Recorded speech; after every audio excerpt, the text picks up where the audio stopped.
Good morning. It's not 3 a.m. and I'm still fat.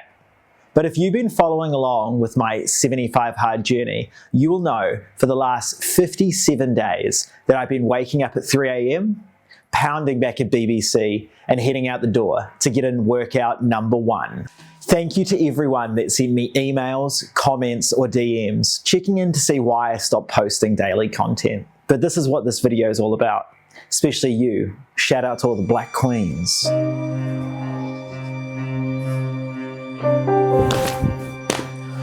But I failed 75 hard. Day 58 and food poisoning hit me brutally. I could barely eat, drink or move for 3 days. I truly became a porcelain princess. And as the rules state, you miss one task and it's game over. But here's the thing, I'm not upset. This isn't a loss. It's not the end. I've learned more in the last 57 days than I've learned in years. I started this challenge to test myself physically, but what I gained was far more powerful. I found structure, I became more self-aware, I got my confidence back, and most importantly, I reconnected with what truly matters. My wife and I carved out time each day to work out with or in each other. No screens, no distractions, just us. We met 12 years ago and we could only offer each other our potential. We gambled everything on each other and now we're married, have 2 wonderful children and are millions of dollars in debt. The best part of this mental toughness challenge was doing it with my best friend. Before doing 75 hard, I didn't even realize, but I was only doing things that were safe, easy, or convenient. 75 hard made me uncomfortable. Not uncomfortable like camping with your uncle, but you know what I mean. That's when the personal growth started. It forced me to confront the soft, lazy version of myself that I'd let taken over for years. The one that told me to hit the snooze button. The one that justified skipping workouts, and the one that said sleep in. That whiny, pathetic internal voice that said sleep in, you deserve it. Starting wasn't easy. I struggled with it.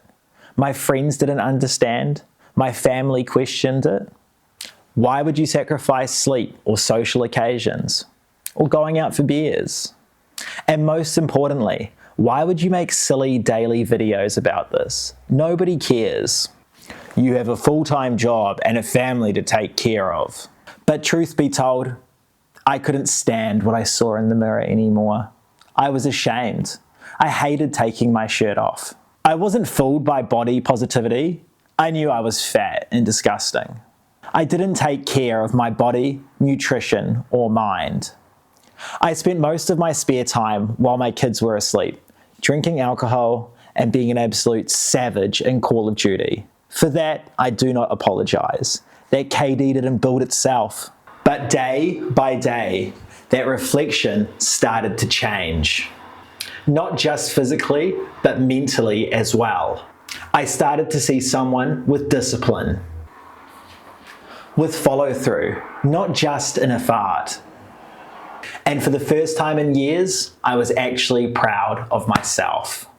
So what's happened since I failed? I didn't fall apart. For the most part, I've been maintaining 2 workouts a day, reading and drinking 4 liters of water. I have gone out for drinks and I have eaten out. But here's the difference. I'm mindful now. As a kid, I was always told to finish everything on your plate. It's the respectful thing to do. But now, I make smarter decisions. When I'm full, I stop. I don't binge eat. I don't eat out of comfort or out of boredom unless someone else is involved. Very nice. Nutrition has been a huge shift. I love eating. That's how I got fat in the first place. But tracking calories was a major pain in the ass. But I was shocked. I had no idea what I assumed a portion to be 3 or 4 times that from what it says on the box. And if I can be honest, reading was a nightmare and the hardest part for me. I'm dyslexic and reading has never come easy. So some days it took over 30 minutes just to read 10 pages. I'd lose my place and have to reread the same paragraph 3 times. I'd get super frustrated, but I pushed through.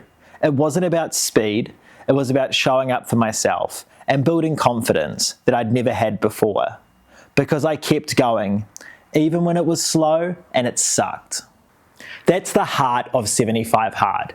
It's not about being perfect, it's about doing the difficult things, even when no one's watching and no one understands why. For me, 75 Hard wasn't about getting shredded. It was about breaking lifelong patterns. It gave me structure, discipline, and purpose. And it gave me a reason to become the person I always wanted to be, deep down. I'm talking balls deep. So, to the 70 or so people that subscribe to my channel along the way, and the thousands of people that watch my videos, I want to thank you from the bottom of my heart. Your support and comments kept me going more than you could imagine. I'm formally starting 75 Hard again today, but I won't be filming daily updates this time. It burnt me out creatively. But I want to hear from you. How often do you want an update to see how I'm tracking? Should I test different diets? Keto, carnivore, vegetarian? Do you want to see me do a different training style? Or should I train for an event? A 5K, 10K, marathon, ultra marathon, a full Ironman? Let me know in the comments below. I want to get back into creating videos about learning new skills or giving something that interests me a go. Things that I can pass on to my kids to show that you're never too old to give something a crack. But I want you to follow along. Come on this next chapter with me. If you enjoyed this, give it a like and subscribe. I know my humor's not for everyone, but if you made it this far, you might as well. Thank you for parkouring with me for the last 2 months. This journey gave me passion again. Thank you for watching, and I'll catch you next time. Parkour! Parkour! Parkour!